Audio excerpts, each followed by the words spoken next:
I'm Rioma. I'm Maya. Hey Maya, I heard that someone got hit in the head with a metal bat yesterday. Really? What happened to him? I don't know. He went to the hospital. I don't know what happened exactly.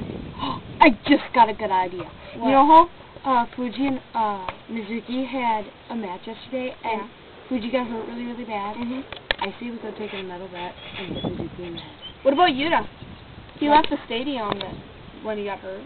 Yeah, he's a dum-dum. Yeah, big time. He hangs around Mizuki too much. Well, he left, too. Yeah. Hey, do we even have a metal bat? Not sure. Oh, speaking of the devil. Hey, what do you know? Well, let's go. We'll be back. Be back.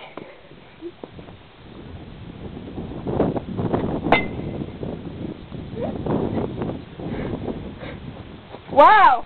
Wow, you fell over fast. Big time. Hey, who's that rich kid? Isn't it Toby? I thought it was a Tobe. Yeah, Toby. Yeah.